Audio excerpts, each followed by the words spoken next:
সাম্প্রতিক সহিংসতায় দায় সরকার এড়াতে পারে না, প্রধান উপদেষ্টার সাথে বৈঠকে বিএনপি। বইমেলায় সব্যসাচী প্রকাশনীতে গিয়ে হাঙ্গামা, দোষীদের বিচারের আওতায় আনার নির্দেশ প্রধান উপদেষ্টার। প্রাথমিক শিক্ষকদের অবরোধে পুলিশের লাঠিচার্জ, অবস্থান কর্মসূচিতে অনর ম্যাথস শিক্ষার্থীরা।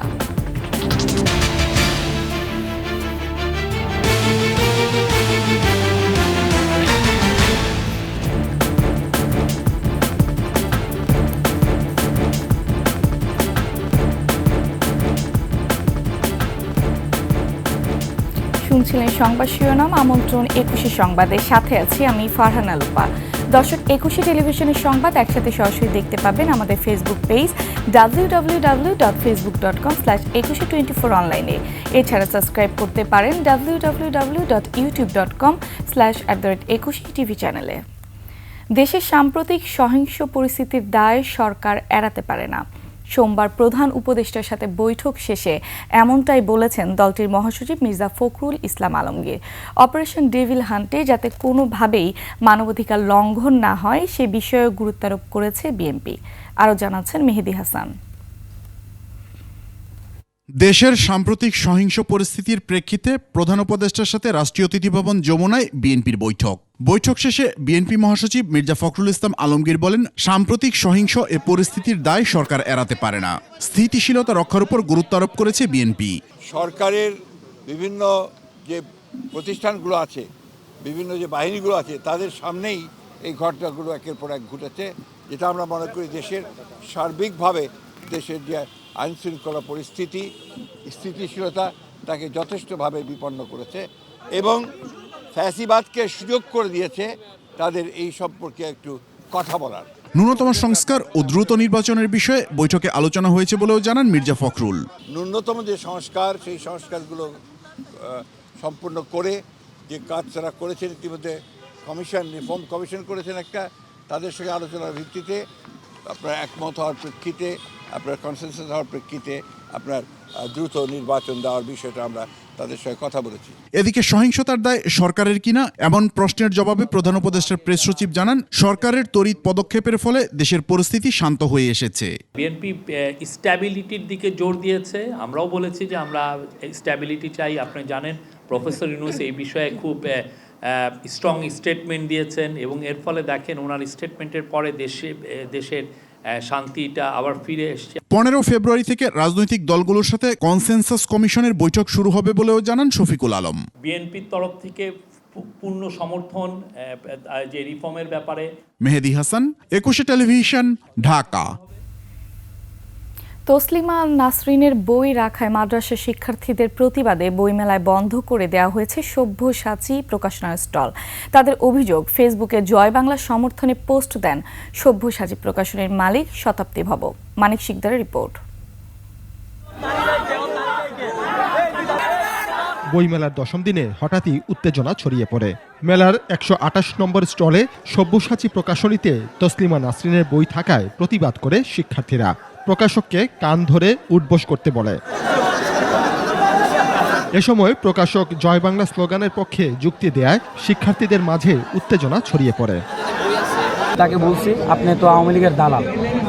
কিভাবে আমি আওয়ামী লীগের দালাল? বলতেছে যে জয় বাংলা, জয় বঙ্গবন্ধু, এই স্লোগানটা তো আপনার জাতীয় স্লোগান বাংলাদেশের। আওয়ামী ফেসিবাদের পক্ষে কোনো স্টল বইমেলায় থাকতে পারবে না বলে দাবি করে মাদ্রাসা শিক্ষার্থীরা। আমাদের রাষ্ট্রীয় ইসলামী সংস্কৃতি সেইভাবে যেন বই লেখে। পরিস্থিতি নিয়ন্ত্রণে পুলিশ প্রকাশক শতাব্দী ভবকে নিয়ে যায়, তবে শিক্ষার্থীরা প্রকাশকের গ্রেপ্তার শাস্তি দাবি করে। সে তো চিহ্নিত আওয়ামী লীগ। আর আরেকটা বিষয়, আমরা তার ফেসবুক ঘাটাঘাটি করে দেখতে পাচ্ছি যে সে নিজেও হচ্ছে সরাসরি আওয়ামী লীগ। পরে প্রকাশক শতাব্দী ভবকে গ্রেপ্তার করা হয়েছে বলে জানায় পুলিশ। এই নিষিদ্ধ ঘোষিত কোনো বই বা তারা যেটা দাবি করতেছে, আমরা এটা অলরেডি কিছু খতিয়ে দেখছি, আরও কিছু হয়তো বাকি আছে। বাংলা একাডেমির যে কর্তৃপক্ষ, তাদের সাথে কথা বলেছি। এটা স্টল বন্ধ থাকবে। ২ নম্বর, তার বিরুদ্ধে যে অভিযোগ আছে তাকে আমরা এখন গ্রেপ্তার করতেছি, নিয়ে যাব। মানিক শিকদার, ২১শে টেলিভিশন, ঢাকা। অমর একুশে গ্রন্থমেলায় বুক স্টলে বাঘ বিতণ্ডা হট্টগোলের ঘটনায় তীব্র নিন্দা জানিয়েছেন প্রধান উপদেষ্টা প্রফেসর মোহাম্মদ ইউনূস।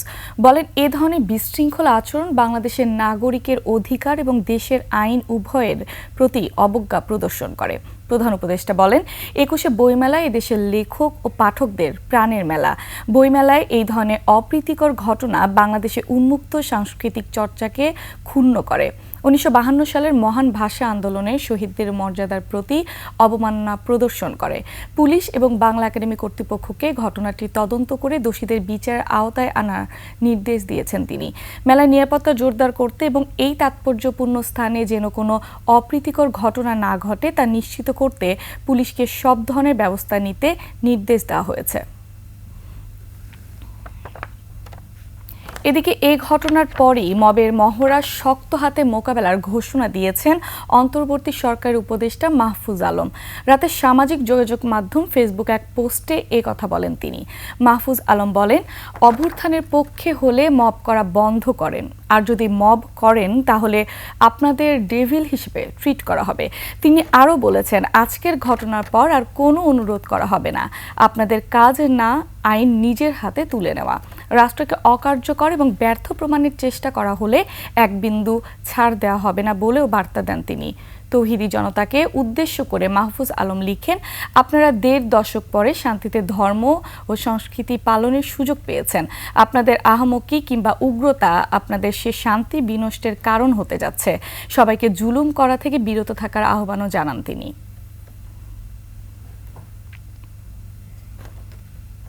প্রধান উপদেষ্টা ডক্টর মোহাম্মদ ইউনূস বলেছেন, স্বৈরাচার ও দোসরদের বিচারের মুখোমুখি করার পাশাপাশি বাকিদের সৎ পথে আনা হবে এবং এর জন্য সবাইকে ঐক্যবদ্ধ থাকতে হবে।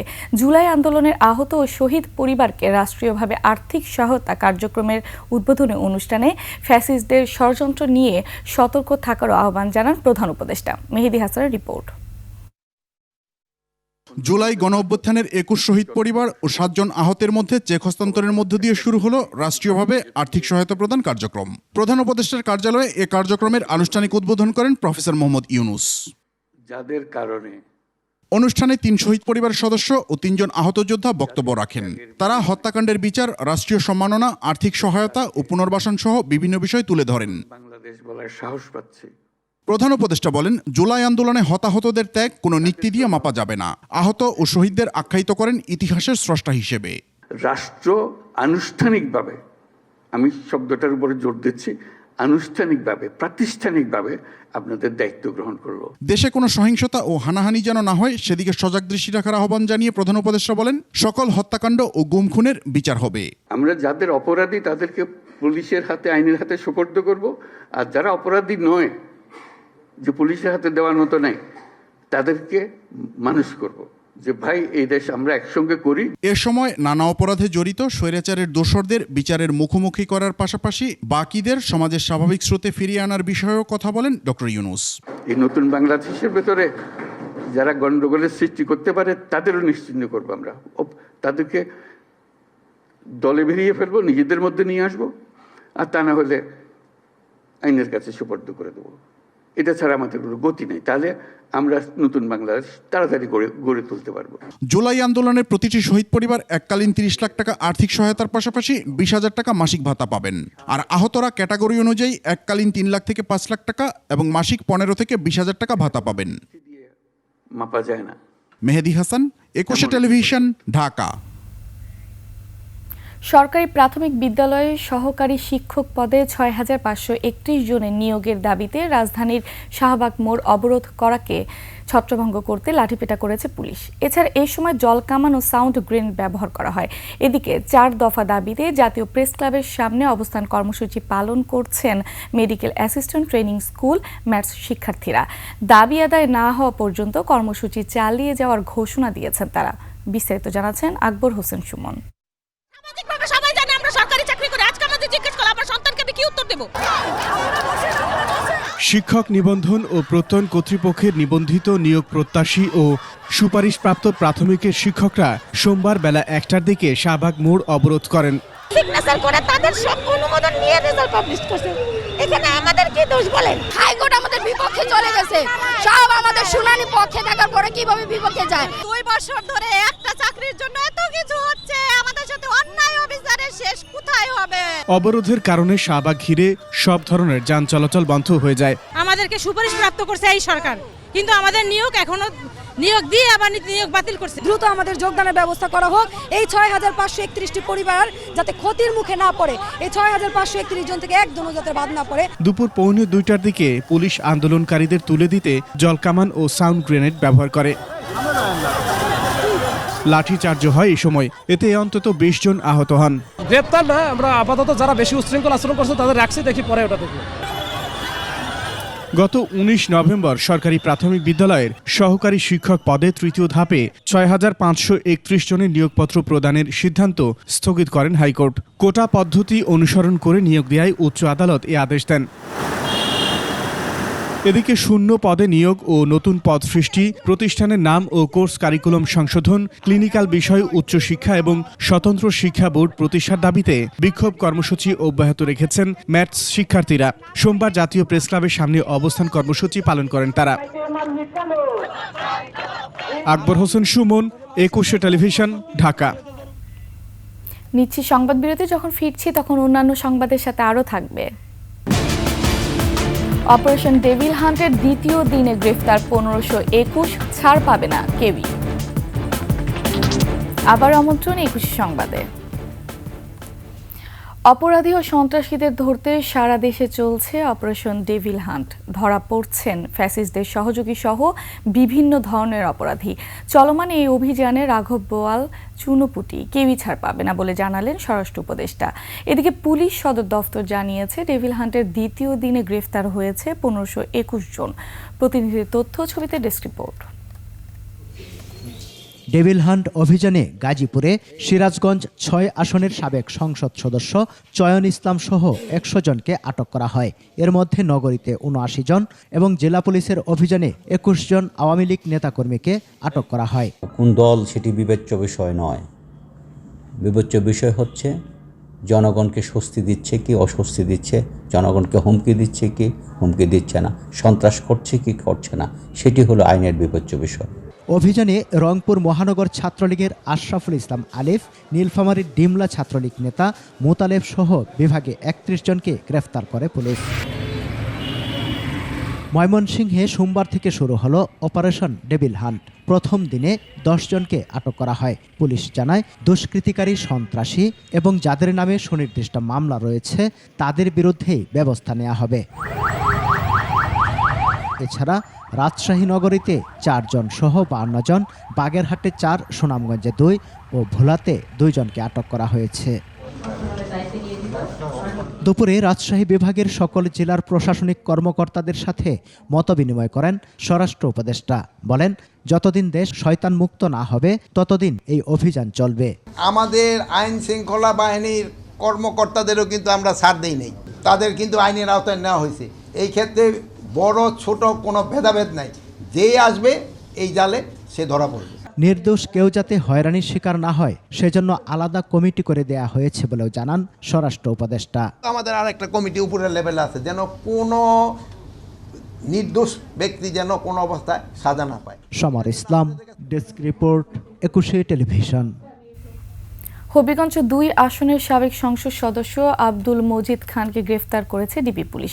রাতে রাজধানী ফার্মগেট এলাকা থেকে তাকে গ্রেফতার করা হয়। আব্দুল মজিদ খানের বিরুদ্ধে বৈষম্য বিরোধী ছাত্র আন্দোলনে হতাহতের ঘটনায় একাধিক মামলা রয়েছে। হবিগঞ্জের একটি মামলায় তাকে গ্রেফতার করা হয়েছে। তার বিরুদ্ধে আইনানুগ ব্যবস্থা প্রক্রিয়াধীন রয়েছে বলে জানায় পুলিশ। তিনি 2008, 2014, 2018 সালে নৌকা প্রতীক নিয়ে সংসদ সদস্য নির্বাচিত হন। দীর্ঘদিন তিনি জেলা আওয়ামী লীগের সাংগঠনিক সম্পাদক ও সাধারণ সম্পাদকের দায়িত্ব পালন করেছেন।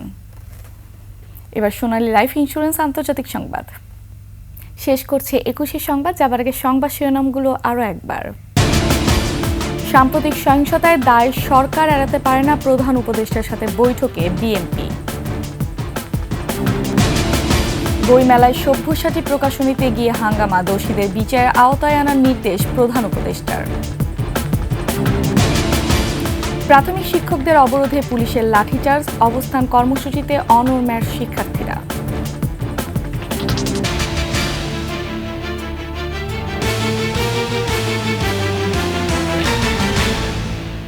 দর্শক, সবশেষ সংবাদ জানতে ডায়াল করুন 2021 নম্বরে, ভিজিট করুন ekushe-tv.com ওয়েবসাইটে। ফেসবুকে ভিজিট করতে পারেন www.facebook.com/ekushe24 অনলাইনে। এছাড়া সাবস্ক্রাইব করতে পারেন www.youtube.com/@ekushe চ্যানেলে। এতক্ষণ সঙ্গে থাকার জন্য ধন্যবাদ। পরবর্তী সংবাদ দেখার আমন্ত্রণ রইল। একুশের সাথেই থাকুন।